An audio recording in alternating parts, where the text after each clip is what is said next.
विनायक चतुर्थी व्रत कथा। नमस्कार भाइयों बहनों, जय मां गायत्री। आप सभी का मेरे YouTube चैनल शुभकर्माही अष्टों में स्वागत है। आज के इस वीडियो में सुनते हैं विनायक चतुर्थी व्रत कथा।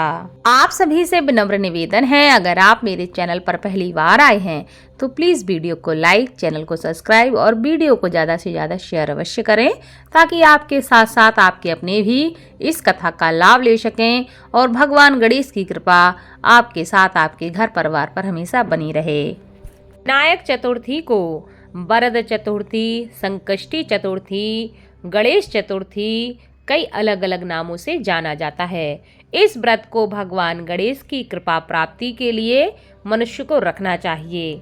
माना जाता है कि जो भी मनुष्य इस व्रत को करते हैं उनके जीवन के संकट, उनके जीवन की विघ्न बाधाएं अपने आप ही समाप्त हो जाते हैं और सभी प्रकार की मनोकामनाएं पूरी होती हैं।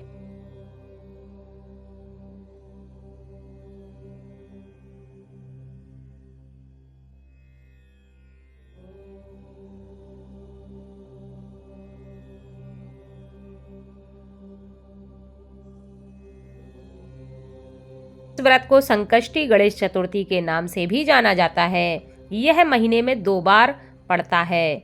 इसे कई जगह वरद चतुर्थी भी कहते हैं तो कहीं संकष्टी गणेश चतुर्थी या विनायक चतुर्थी भी कहते हैं।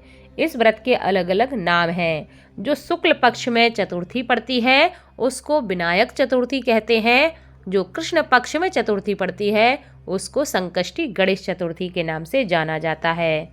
एक समय की बात है, एक बार भगवान शिव और माता पार्वती नर्मदा नदी के किनारे बैठे हुए थे। तभी माता पार्वती ने कहा कि क्यों ना चौपड़ खेला जाए। भगवान शिव ने भी सहमति दे दी, लेकिन परेशानी यह थी कि इस खेल की हार जीत का फैसला कौन करेगा। उसी समय भगवान शिव ने एक तिनके मात्र से ही एक पुतला बनाया और उसमें प्राण प्रतिष्ठा कर दी। उन्होंने उस पुतले से कहा कि हम तो चौपड़ खेल रहे हैं, लेकिन हार और जीत का फैसला करने वाला यहाँ कोई नहीं है, तो तुम्हें बताना होगा कि आखिर कौन खेल जीता है और कौन खेल में हारा है। भगवान शिव और माता पार्वती ने चौपड़ खेलना प्रारंभ कर दिया। 3 बार बाजी हुई और तीनों बार माता पार्वती ही खेल में विजयी रहीं। लेकिन जब उससे पूछा गया कि कौन जीता है तो उसने महादेव का नाम ले लिया। यह सुनकर माता पार्वती बहुत ही क्रोधित हो गईं। उन्होंने उस बच्चे को लंगड़ा होने का और कीचड़ में पड़े रहने का श्राप दे दिया। बच्चे ने माता से माफी मांगी और कहा कि उससे अज्ञानवश ऐसा हुआ है, इसमें उसका कोई द्वेष भाव नहीं था, मुझे क्षमा करें। बार बार माफी मांगने पर माता पार्वती को उस पर दया आ गई। इस पर माता ने कहा कि यहाँ नाग कन्याएं आती हैं और गणेश जी का पूजन करती हैं। जैसे वो कहें उसी के अनुसार तुम गणेश व्रत करना, इस तरह तुम मुझे प्राप्त कर सकोगे। इतना कहकर माता पार्वती और भगवान शिव कैलाश पर्वत पर लौट गए। ऐसे ही 1 वर्ष बीत गया। फिर वहाँ नाग कन्याएं आईं और इस बालक को गणेश जी के व्रत की विधि बतलाई। लगातार 21 दिन तक उस बालक ने इस व्रत को किया।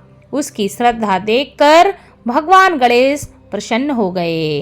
गणेश जी ने बालक से कहा कि मांगो, जो भी तुम्हारी इच्छा हो मैं तुम्हें वरदान दूंगा। तब बच्चे ने कहा कि उसे इतनी शक्ति दें कि वो अपने पैरों पर चल सके और कैलाश पर्वत पर अपने माता पिता के पास जा सके। उस बालक को वरदान देकर भगवान गणेश वहां से अंतर ध्यान हो गए। वरदान पाकर बच्चा कैलाश पर्वत पर जा पहुंचा।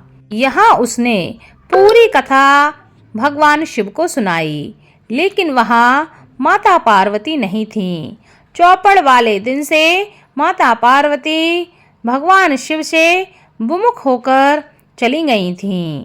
ऐसे में उन्हें वापस लाने के लिए बच्चे के कहे अनुसार 21 दिनों तक भगवान श्री गणेश का व्रत किया। इसके प्रभाव से माता पार्वती के मन से भगवान शिव के लिए नाराजगी समाप्त हो गई।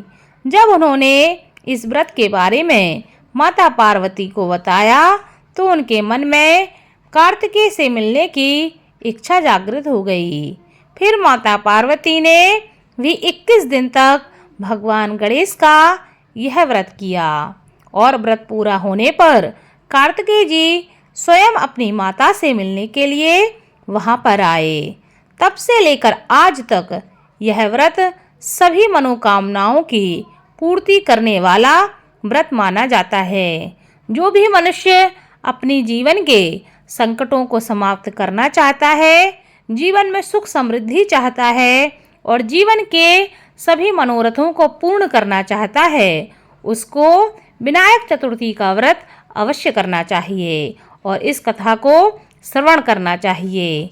इस कथा को श्रवण करने मात्र से भगवान गणेश की कृपा हमेशा बनी रहती है और मनुष्य के जीवन में किसी भी प्रकार का संकट, विघ्न, बाधाएं नहीं आती हैं। बोलो भगवान गणेश की जय।